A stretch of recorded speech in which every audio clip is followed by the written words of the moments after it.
Well, it is Sloppy Saturdays, and the time is finally here. NFL Draft first round was last night. A lot of surprising things, and we're going to go over our full reaction to the NFL first round. We're going to grade all 32 picks. Not only that, we're going to first take out the elephant out of the room. Shedeur Sanders, undrafted in the first round, and I am so happy about it. Now, we have been telling you guys for 2 months that if you take the Sanders name off his back, he would not be a first rounder, that this guy is a second round pick. When we looked at his college profile, when we looked at the conference he was in, how much he won, which was really nothing, his intangibles, his physical attributes, we came up with a second round pick for this guy. Now, I actually never thought it was going to happen because up until about a day and a half ago, we were talking about Shedeur Sanders at a top 10 pick at minimum. For a while, he was mocked at 3 for the Giants. Now he goes undrafted. We have told you guys, anybody who's watching these videos, we told you guys Jackson Dart was the QB over him. Jackson Dart playing in the SEC, more arm talent, more escapability, more toughness, everything we liked favoring Jackson Dart, and he actually went over him in this first round. Now, I think it is so huge that Shedeur Sanders didn't get picked in the first round. One, you're not giving him that extra year on the deal, which is massive for a team. And two, he didn't go in the first round. Nobody even decided to trade up for him. Now in the second round for Shedeur Sanders, people are really just taking a chance on him, taking him because they have that positional need. Nobody is in love with him because if they were, they would have traded up for him. For Shedeur Sanders, we are looking at right now the Browns in the top of the first round. We're looking at the Steelers possibly moving up, the Rams possibly moving up. Those are the teams that we expect to take Shedeur Sanders to market for him. And sneaky, I like the Raiders for him as well. Even though he would have to sit in that situation similar to the Rams, he had been linked to the Raiders for the last 2 years, linked to the Raiders owners. So I think that as well. Shedeur Sanders, a guy that I really can't see sitting, though. I really see Browns or Steelers because, again, I just don't see his personality and his team really being okay with sitting. But again, now you're in the second round, so we see people in the first round sit. Like Jackson Dart's going to sit. So in the second round, he just got to be happy to be drafted there at that point. Anyway, enough with Shedeur Sanders, enough parading around that, even though I could have never expected, even Jackson Dart going over him, even though I like Jackson Dart over him, could have never expected. We got to stop parading on that. Another thing we have to talk about in this first round before we get into it, Will Johnson also slides out of the first round.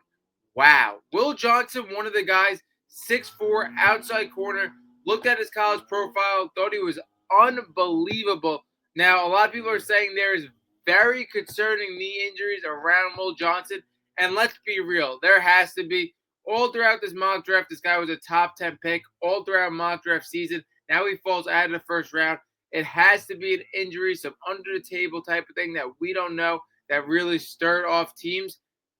That wraps up all the elephants in the room, in my opinion, for the first round. Let's get into grading every one of these picks.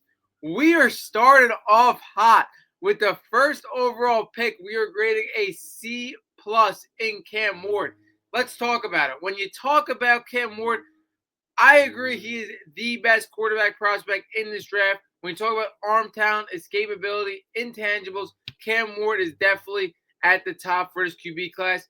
But it was a weak QB class.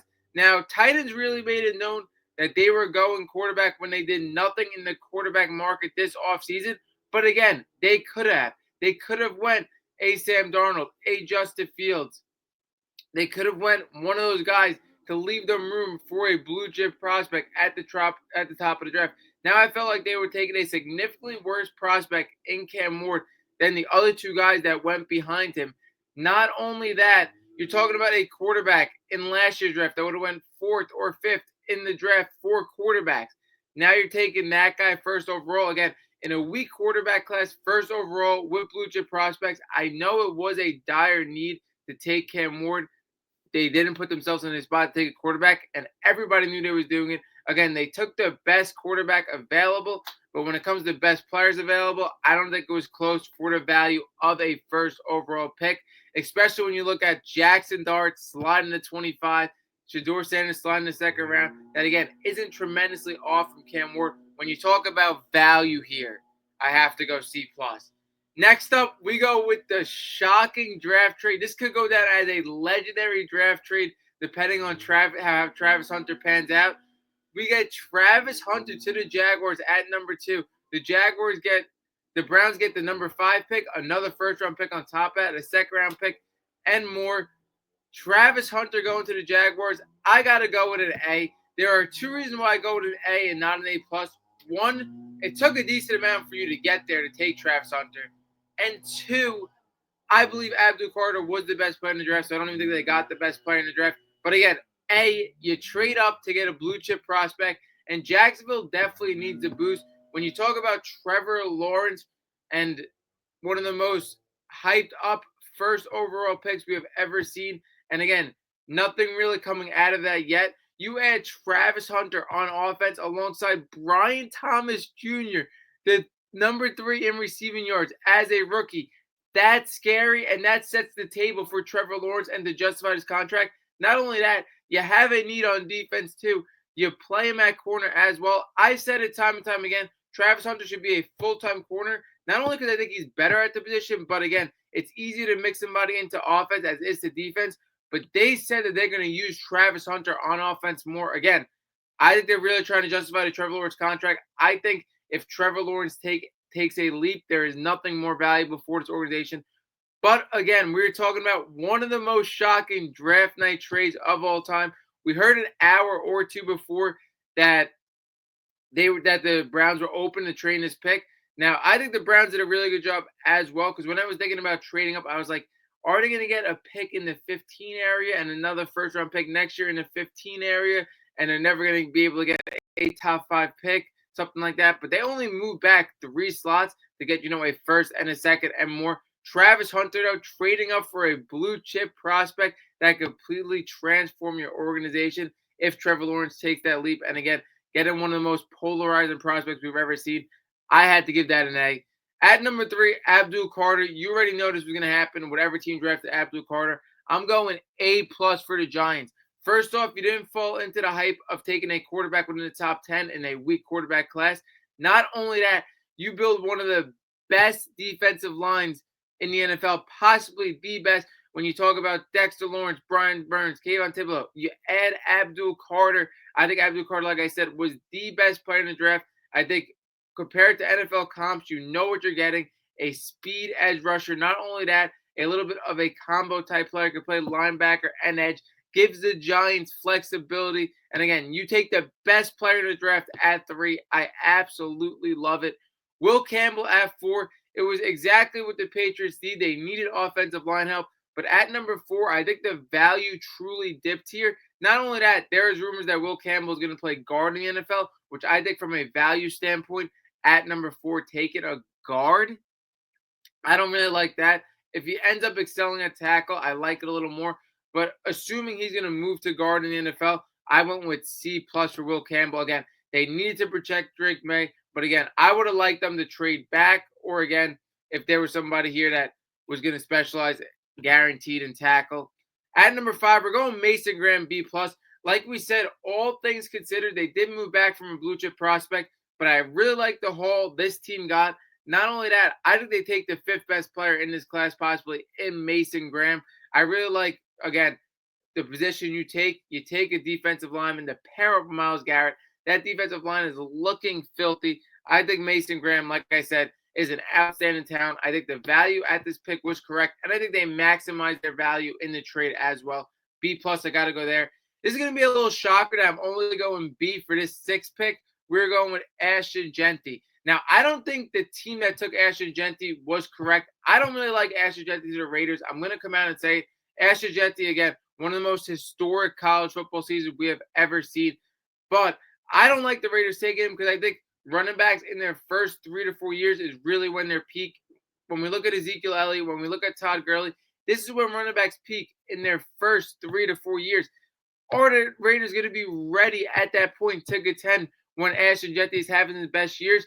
I don't think so. I don't think the Raiders were ready for an Ashton Jeanty type pick. We know Pete Carroll likes to take splash picks, but again, I don't think they were ready for this pick when he's really at his peak. I don't think the Raiders are going to be. So I don't really like this pick. I think the Raiders have definitely more positional needs than an Ashton Jeanty. It was rumored he was going to go here. Again, I have to give it a B though, because Ashton Jeanty, you could argue a top 3 player in this draft. The value is fine. The team, I just don't really like here. Armand Membu, he gets a B for me as well.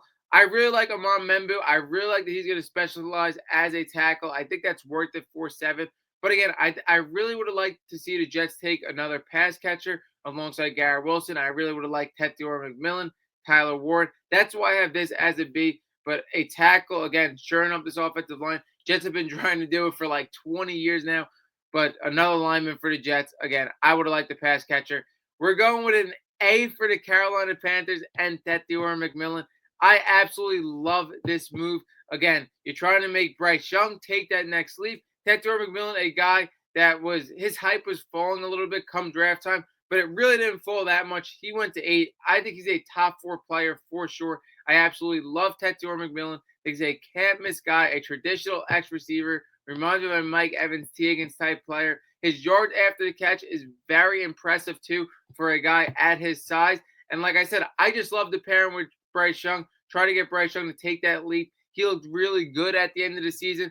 The only thing I don't like about this pick, I feel like him and Xavier Legette are kind of similar, who they drafted last year. But other than that, Tetairoa McMillan, the talent they're getting at 8, I love it. Kelvin Banks Jr. at 9, I'm going with C+. Again, I really wish for the Saints that Armand Membu or Will Campbell would have slid. I like Kelvin Banks as a tier below them, and I think at 9, that was just a little high for me. So I went C+ there. Colston Loveland. Now, I really want to explain this pick. I like Colston Loveland.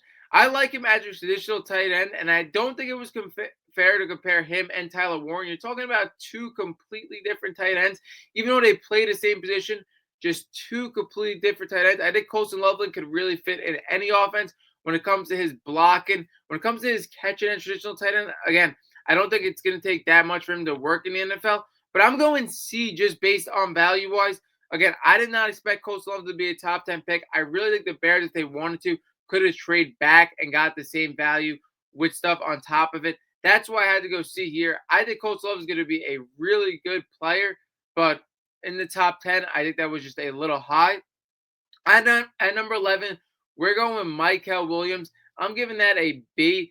Again, I didn't really think edge rusher was a need for the San Francisco 49ers team, but I like the player Michael Williams. I just thought they could have went in a different direction here, but I'm going with B there. Tyler Booker at 12, one of our worst grades. I'm going with D. I'm not a big Tyler Booker fan from his tape at Alabama, but not only that, taking a guard with the 12th pick again. A guard. Again, I would like to see a tackle here. I would like to see him go in a different direction. Again, offensive line is important. Zach Martin, possible replacement, but a guard at the 12th pick, don't like the value. Kenneth Grant at a B for the Dolphins. Dolphins, again, they had some problems on the defense. They could have went corner here, but I like Kenneth Grant in the middle. Again, I'm going with a B there. Tyler Warren, we were going with B+. I feel like at 14, this is good value. We looked at the Jets at 7 here. The situation for Tyler Warren is going to be very rough, though. You're arguably talking about the worst quarterback room in football, and you're talking about a team, again, that really has to use Tyler Warren in a special way to get the peak out of him. He has a unique skill set, and I don't think that's going to happen year 1 or 2 in Indy, because I really think for the Indianapolis Colts, it's not going to work out this year with their quarterback room. And then, they're going to have to go with a rookie quarterback possibly next year. So it's going to take a long time for Tyler Warren, in my opinion, to boom. Again, we saw Brock Bowers boom in an offense that was in a dire need of a quarterback. So maybe Tyler Warren can, but I don't know. That's why I went B+. I don't think Tyler Warren in this situation is really going to meet his potential. But again, for the value, you had to go B+. Jalen Walker, I'm going with A. I love Jalen Walker. Again, I think the value for Jalen Walker at 15 having a linebacker edge combo, a guy that could be a cornerstone for your defense, and a guy that can make a true impact playing those positions. I really like it. He slid. I'm going with A. Walter Nolan, I'm going C. Defensive tackle in the middle of things. Again, feel like there was better positional needs for the Cardinals, and I feel like they could have got better value with the people behind Walter Nolan. One of my lowest grades, I'm going C. Shamar Stewart, I'm going B plus. I really like Shamar Stewart in this draft process. Not only that, the Bengals definitely need an edge. If the Bengals went anywhere but defense, I would have had major question marks. But I think Shamar Stewart and edge, you take the position that could really transform your defense. And not only that, you take a pretty good prospect. I like it. B plus. Greg Zabel, I'm going B for the Seahawks. I expect the Seahawks to go nothing but O-line in the first round. Again, they got their receiver to replace DK Metcalf and Cooper Kupp. They have a lot on this offense. I think the defense is very talented as well. The reason why I went B, again, you're taking a guard very early. I would have liked a tackle.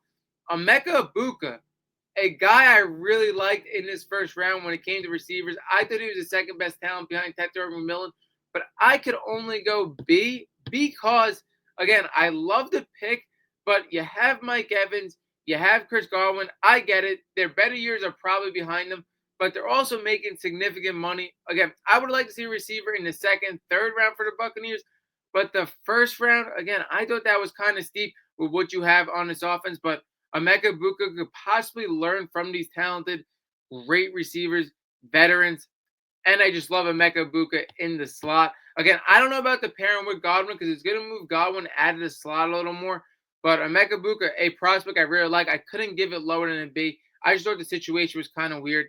Now, we got another A+. We're going with Jahdae Barron. I told you guys how much I love Jahdae Barron throughout this draft prospect. You put him opposite side of PS2.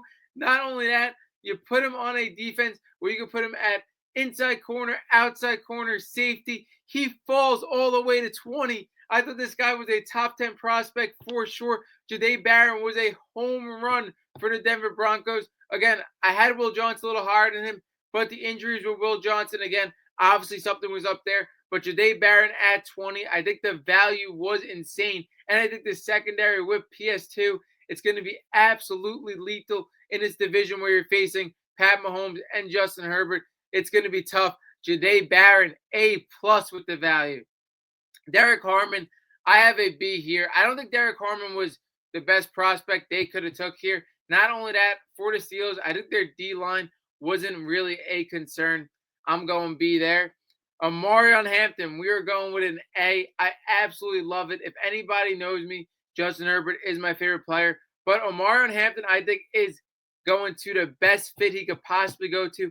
Harbaugh loves running back, and you're going to a team with a great offensive line as well. I think he's going to be used great in this offense. Not only that, he's going to have to step up as he's going to be possibly a number 2 option in his offense behind Ladd McConkey right away. He's not going to be rushed to produce or in a bell cow role because you got Najee Harris as well as you signed for significant money for a year. So I kind of like that. Ease him in a little bit.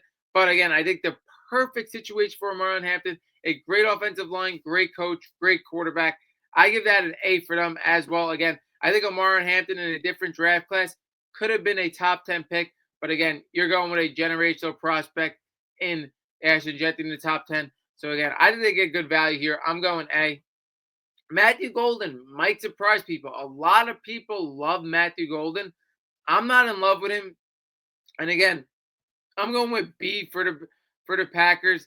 I just think if Matthew Golden doesn't take this separation and becomes a number 1 receiver, like I'm talking a true number 1 receiver, then I think this pick just wasn't right for the Packers. When you look at their receiving core, again, they have a lot of solid options, just can't get that number 1 receiver. When you talk about Romeo Doubs, Jaden Reed, Christian Watson, again, just a bunch of solid options, but no true number 1.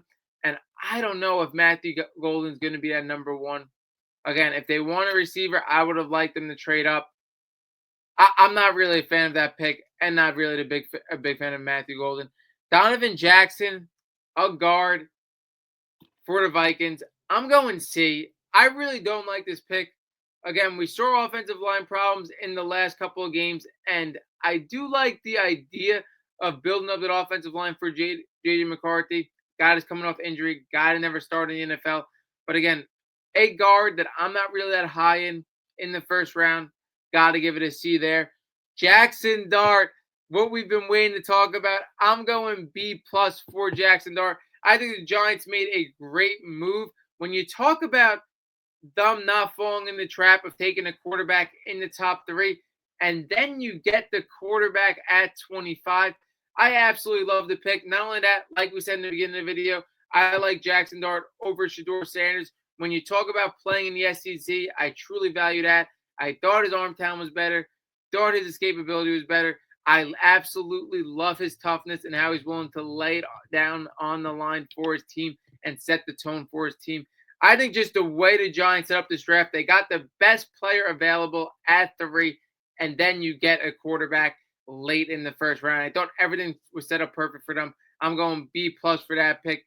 James Pierce Jr., our last A plus. I think the value for James Pierce Jr. was insane. Again, you talk about character concerns, but all throughout the college football season almost, this guy was a top 5 pick. Again, I could see this guy being like possibly a top 3 player in this draft class eventually one day. I think he's a complete wrecker. Again, Falcons had to move up a lot for him, but the value, you might be talking about the best value in the entire draft at this pick. Then we go Malachi Starks, A. I'm not the biggest Malachi Starks fan, but I have to give it an A here. At 27, we were talking about another guy that could have been a possible top 10 pick. I think the Ravens really needed defense too as well. Their defense took a step back, that they needed secondary help. I think they filled their need here, and that they got extreme value at 27 for Malachi Starks. 28, we're going Tyleik Williams. I went B plus. Again, not in love with this pick, not in love with the player. I thought the value here was right, and I thought the Lions didn't really need much. We go B plus there. Josh Connolly Jr., I'm going B. I expected Josh Connolly Jr. to be a second rounder. Again, as a guy who's big into Oregon, I did watch him. He's a great offensive lineman. I like the idea, again, the offensive line did need a little bit of help. They addressed it in the offseason. You have a guy going their second year in Jayden Daniels, even though he played great. I like the move for offensive line. Again, I don't really like the value that much, so I went B. Maxwell Harrison, I'm going with D. I'm going with D. I think this was the worst pick of the first round for the Bills. Again, you want to move up, you take Jahdae Barron, who I think is miles ahead of him. You want to take the risk, you take Will Johnson, who I think was way ahead of him. I think this is the cornerback you take in the first round. Again, with Will Johnson still on the board, with Jahdae Barron not going that much further ahead of him, I thought this was the worst pick of the first round. Then we go Jahad Campbell at B plus for the Eagles. Eagles needed absolutely nothing. I thought they were going to get Will Johnson here, like they always do. They get the player that slides. But Jahad Campbell, a player I really like. Again, a linebacker, could add a lot of depth to their defense. Not like they need at all. B plus. And then they went Josh Simmons for the Chiefs. B plus. Again, they needed a tackle. It was definitely a position of need to shore up this offensive line. We know the struggles this team had at tackle. And I think Josh Simmons at 32, taking a tackle at 32, I could live with over a guard. I like it. B plus there. That wraps up our full reactions to the first round. Like we said, a ton of interesting people that are going to go in the second round. When you talk about Nick Gordon, Will Johnson, Shedeur Sanders, who we mentioned, it's going to be a ton of talent in the second round, and it's going to be very exciting to see where these players go. We're going to get more draft coverage out for you guys after these rounds, showing the best and worst picks of the rounds. We had to give you a full reaction with full grades of the first round. And that wraps up this episode of Sloppy Saturday.